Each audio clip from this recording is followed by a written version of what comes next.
Start महोदय, हम सब चुनाव के समय बहुत कुछ बातें करते हैं।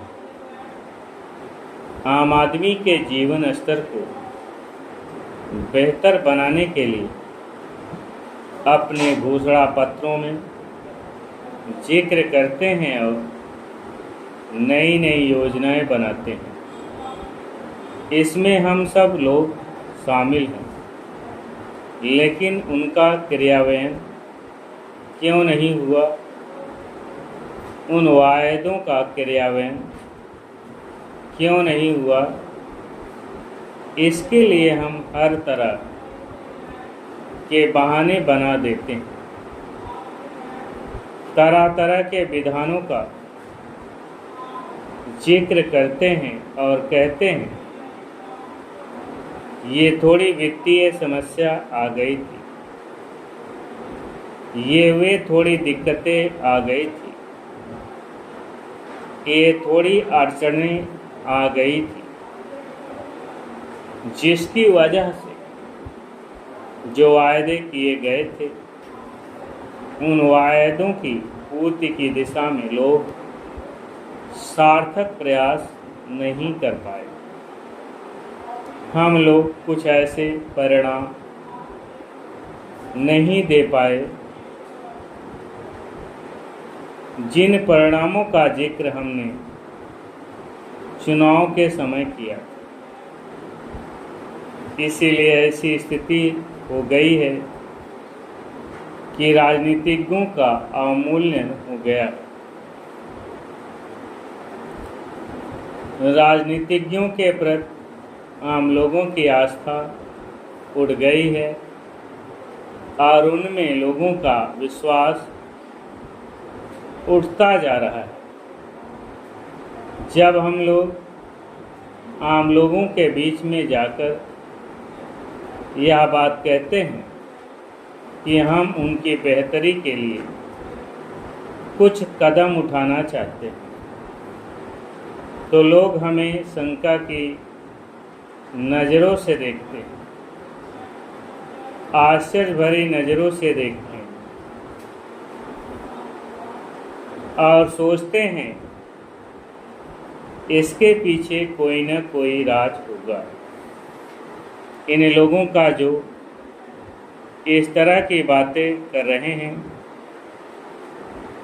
जरूर कोई न कोई उद्देश्य होगा और इसलिए हम लोगों को लुभाने के लिए हम लोगों से ये बातें कही जा रही है।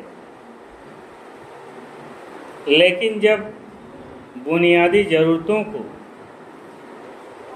पूरा करने की बात होती है तो उनकी बुनियादी ज़रूरतों को पूरा करने के लिए हमें एक निष्पक्ष दृष्टि से बड़ी ईमानदारी और साफ दिल से आम लोगों के बीच में जाना चाहिए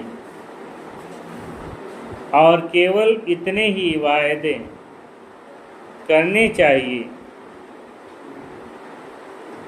जिनकी पूर्ति की दिशा में हम लोग कदम उठा पाए। जिन वायदों के पीछे वह तड़प छुपी हो जो आम हरिजन, आदिवासी, अल्पसंख्यक और गरीबी रेखा के नीचे रहने वाले आम आदमी की तड़प होती है। या नहीं होना चाहिए कि उसके पीछे कोई राजनीतिक तड़प हो। तो यह सारी बातें हैं जिन पर हमें विचार करना चाहिए। हमारे देश में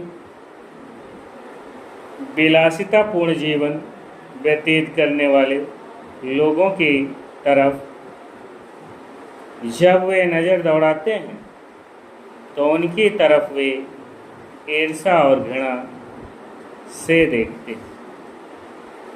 ईर्ष्या तो संपन्न आदमी को देखने से होती है, लेकिन जब घृणा पैदा हो जाती है तो वह घृणा विद्रोह का रूप धारण कर लेती है। जिन 1500 2000 हमारे देश में रहने वाले परिवारों को मैंने जिक्र किया, उनकी यहाँ स्थिति यह है कि उनके यहाँ रहने वाला जो कुत्ता है, उस कुत्ते को ओढ़ाने के लिए भी गर्म कपड़े होते हैं, लेकिन जो गरीबी की रेखा से नीचे रहने वाला आम आदमी है, जो किसी तरह अपनी ज़िंदगी गुजर बसर कर रहा है, उसे अपने तन को ढकने के लिए कपड़ा भी हम उपलब्ध नहीं करा पाते हैं। स्टार्ट।